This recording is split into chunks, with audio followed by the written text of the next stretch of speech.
Okay, welcome back, everyone, for another deep dive. We've got quite a bit of material here today. We do. We're looking at a project called Fusionist, also known as ACE. Right, ACE. And based on these sources you've shared, it looks like, well, it's trying to be two things at once. A big Web3 game and some kind of underlying infrastructure. That's the core idea, yeah. They frame it as a Web3 AAA game, Fusionist, built alongside Endurance, which is this decentralized game and social infrastructure layer. Okay, so our mission today is really to unpack that. What are the different parts? What's the tech actually doing? Yeah. The ACE token, what's its role? And also look at what they've reportedly already done, their milestones, what's supposedly coming next, and who they're partnering with. Yeah, because the sources seem to really hammer this point about integration, right? Trying to blend that high-end gaming feel with, serious blockchain tech. Exactly. It's about bridging those often very different worlds, a Yeah. big challenge. No kidding. All right, let's get into it. So first things first, the sources lay out these two main pillars pretty clearly. You've got the game, Fusionist. Right, that's positioned as the flagship, the Web3 AAA title. The sources mention it's being developed by people with, actual traditional gaming backgrounds. Yeah. Using Unity, using HDRP. Hold on, Unity, I know. HDRP, what's that? HDRP. High-definition render pipeline. It's basically a graphics rendering system within Unity. Think really high-fidelity visuals. Okay. Using that kind of signals, they're serious about the visual quality, trying to match that AAA look and feel. Gotcha. So that's the game side, and Endurance is the blockchain piece. Yeah, Endurance is described as that decentralized infrastructure layer. It actually went live on mainnet back in January 2023. Okay, so it's been running for a while. And it's meant to be the foundation for everything else. Hosting gaming features, social stuff, all directly on the chain. Like what kind of features are actually on Endurance? Well, the sources mention things like Expedition, that's described as a browser-based game, an auction house for trading items, something called AC domain for user identity, Okay. and even mechanics for beta test participation. So a lot of the core user activity and, asset stuff happens there. And the sources pointed to some, well, pretty significant numbers for Endurance already, didn't they? They really did. Yeah. They highlighted the scale it had reached by, December 11th, 2023. So by that point, Yeah. over 1.86 million token-holding wallets. And get this, over 100 million transactions processed since it launched in January 23. Wow. Okay, 1.8 million wallets, 100 million transactions in less than a year. That definitely sounds like a lot for a new chain. It's a striking number for sure. But what's the real insight there? I mean, does that scale automatically mean tons of deep gaming activity, or could it be, simpler stuff driving those numbers? That is the crucial question, isn't it? The sources give us the raw scale, impressive volume, impressive user onboarding for a young gaming-focused chain. That tells us something about the potential adoption of their infrastructure. Right. But what the sources don't quite detail is the nature of those 100 million transactions. Are they complex game interactions? Or are they maybe simpler things like daily check-ins, small transfers? Uh-huh. So the raw number shows usage, definitely, chain activities there. Huh. But understanding the type of usage would tell us much more about how healthy and engaged the ecosystem really is. That's a really good point. The volume is one thing, the quality of that volume is another. Okay, so this whole setup, the game, the Endurance chain, it's all powered by the ACE token. Right. According to the sources, what does ACE actually do? Where ACE is the native token for Endurance, and the sources describe it as having multifaceted utility. Multifaceted. So it does a bunch of different things. Yeah. Exactly. Primarily, it's for spending and earning within the games. Buying stuff, entering events, getting rewards. And not just in Fusionist, but potentially in other games built on Endurance later by them or partners. Okay, so it's meant to be the main currency across their whole gaming world. That seems to be the plan. Yeah. And beyond just the games, it's for wider ecosystem stuff too. Buying goods and services on the Endurance platform itself. Like those ACE domains you mentioned. Exactly. Or other social products they might build. Right. And then it has the standard blockchain roles too. Staking, to help secure the network and earn rewards. Right. And governance, voting on proposals about the future direction of the project. And I assume you need it to actually use the chain, like gas fees. Correct. It's the gas token for every single transaction on Endurance.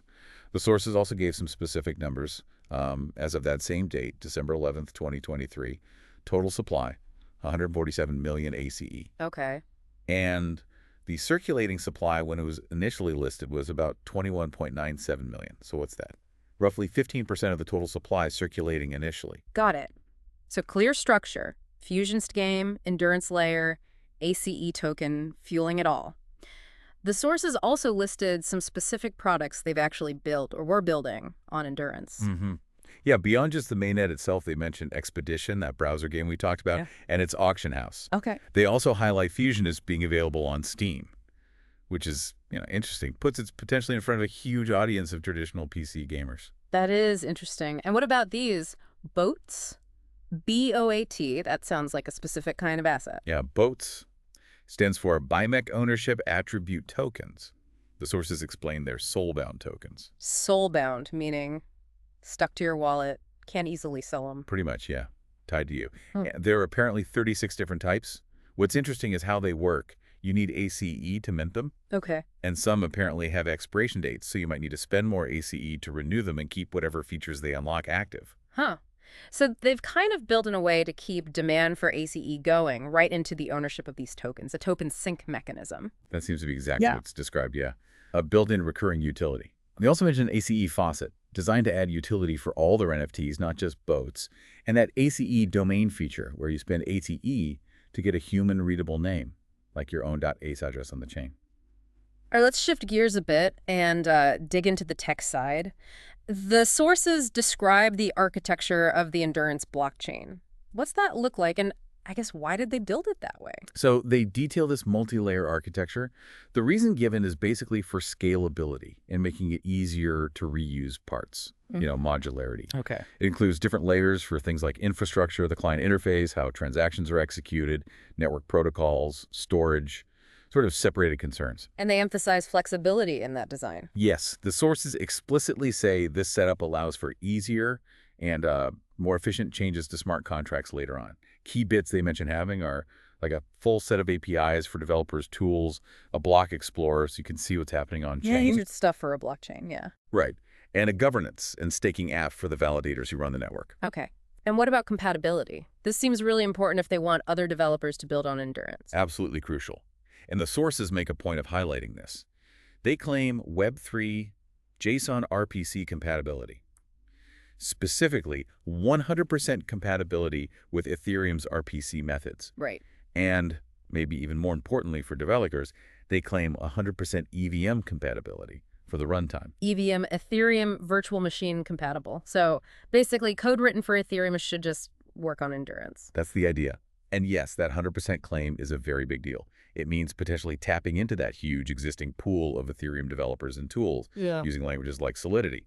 It massively lowers the barrier to entry for building on their chain. Makes sense. The consensus mechanism they use is also interesting. It's proof of stake, but they describe it as a hybrid, combining POS with proof of authority or POA. Okay, POS is pretty standard now. Proof of authority. How does mixing that in work? What's the advantage for a gaming chain, potentially? Well, in pure POS, validators are chosen based on how much stake they have, right? Right. In POA, it's usually a smaller set of known trusted entities that validate transactions.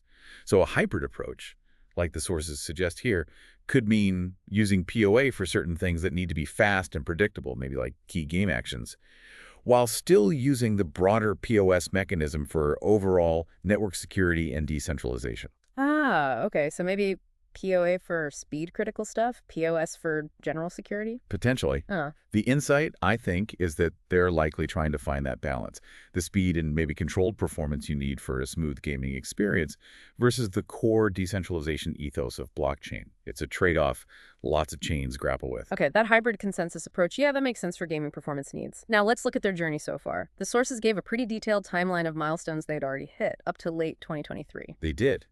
It lays out a path starting back in Q2 2022. Initial fundraising, notably getting investment from Binance Labs and FundPlus. Big names early on. Yeah. Then in Q4 2022, they did some NFT campaigns, likely to start building that community buzz. And the big one, when did Endurance Mainnet actually launch? That was Q1 2023. And they reported a strong start, like 75,000 users on the chain on day one. Wow. Okay. Then Q2 2023, they ran the first beta test for the main Fusionist game. Apparently got over 85,000 signups. Yeah. And interestingly, got some positive press, a 9 out of 10 anticipation score from Famitsu, the big Japanese gaming magazine. Famitsu, that is interesting. Getting recognition from traditional gaming press for a Web3 project isn't always common. No, it definitely shows they're trying to appeal beyond just the crypto crowd. Yeah. Also in Q2 23, they launched that ACE domain feature we mentioned. Right. Moving on, Q3 2023, Expedition, the browser game, version 2.1 went live, and apparently got good traction. The sources claim over 40,000 daily active users at one point, and its marketplace was seeing daily volumes over 10,000 ACE. Okay, so demonstrating some economic activity. Seems so. Then Q4 2023 brought the second Fusionist beta test. And again, Famitsu apparently covered it positively, noting quality improvements over the first beta. Okay, so a pretty consistent drumbeat of launches, tests, and user growths reported through 2023. What about looking forward from that late 2023 point? What did the roadmap in the sources outline? So for Q1 2024, the big plan was the launch of Endurance L2.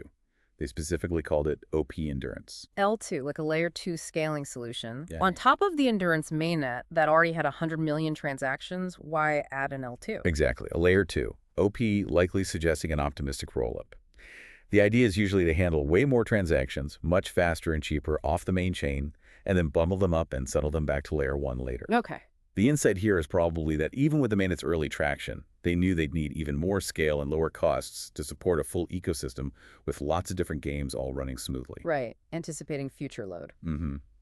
That Q1 plan also included launching partner games and a new game from the Fusionist team itself, all on this new OP Endurance L2. So the L2 seems key to their scaling strategy for actual gameplay. It really looks that way. Yeah. Then, moving to Q2 2024, the roadmap had two major items. A big upgrade to the Endurance mainnet to support zero-knowledge proofs, ZK proofs. and the official global launch of the main Fusionist game itself. Wow, ZK tech for the mainnet and launching the flagship game, that sounds like a very busy Q2. It definitely does. And looking just a bit further, to Q3 2024, they stated a pretty ambitious goal for the Endurance ecosystem to grow significantly, aiming to have over 20 different products live on the platform by then. By Q3 2024. Yeah, that's definitely ambitious growth. Now, to help make that happen, you'd need partners. Did the sources mention who they're working with? Yes, they listed several key partnerships across different areas. For wallets, for example, they mentioned working with Particle Network. The goal there was apparently to improve the user experience of wallets within the Endurance ecosystem. Makes sense. Smoother onboarding is always critical in Web3. Who else? They partnered with a group called Redbrick, described as a creator of web browser-based gaming engines. Sort of like a Roblox-style engine, but web-based. Okay. Redbrick had reportedly already made around 40 casual games with their engine. The idea seems to be that they're jointly building out the Endurance gaming ecosystem with Redbrick. So that suggests not just pushing the big AAA Fusionist game, but also bringing in maybe more accessible, casual web games, broadening the appeal. That definitely seems like the strategy reflected in that partnership. Yeah. Diversification. Yeah. They also mentioned working with Smart Token Labs and their token script technology. Token script. What's the focus there? With Smart Token Labs, the sources say they're exploring programmability for NFTs and other tokens, basically trying to unlock more possibilities for what digital assets can do within Web3 games, maybe making them more dynamic or interactive. Pushing the envelope on what in-game assets can be. Interesting. And the last partner mentioned was Exterio. Right. With Exterio, the sources noted plans for joint game publishing, sharing resources, even traffic interchange between their platforms. Okay. And there was also mention of exploring a potentially broader game publishing alliance together. So partnerships covering wallets, game engines, and content, the tech behind asset utility and distribution and publishing. Yeah, that touches quite a few important bases if you want to build out a whole platform. Okay, I think that gives us a pretty comprehensive picture of Fusionist, ACE, based on the source materials we had. Yeah, we've covered those two core pieces. The Fusionist game itself, with its AAA ambitions, Right. and the Endurance blockchain, designed specifically as the infrastructure layer to support it, aiming for scale. And we saw how the ACE token is meant to connect everything used in the games for the wider ecosystem for staking, governance, and just paying for transactions. And importantly, that Endurance chain, at least based on that snapshot from late 2023, had already shown some pretty significant early signs of life. Over 1.86 million wallets holding tokens, over 100 million transactions processed. Yeah, those numbers definitely stand out. And the roadmap laid out plans for scaling further with that L2, OP Endurance, aiming for the main Fusionist game launch in Q2 24, and that ambitious goal of over 20 ecosystem products by Q3 24. So hopefully walking through all that has helped you, the listener, cut through the noise a bit and see the key components of the overall strategy they're presenting. It's really this attempt to fuse, high-quality game development with dedicated and already somewhat utilized blockchain infrastructure. So, to leave you with a thought to mull over, based only on what we've discussed from these sources, you have this stated ambition in a Web3 AAA game. You have the dedicated blockchain endurance built for it, which already saw considerable early traction. Does this specific combination, this approach, represent a potential blueprint for how future large-scale decentralized gaming worlds might be built? Or are there maybe inherent difficulties, inherent challenges in truly merging those traditional AAA gaming expectations, polished performance narrative with the current realities and, let's face it, sometimes clunky user experience of blockchain tech that even this detailed roadmap might run into? Something for you to think about as you watch this space evolve.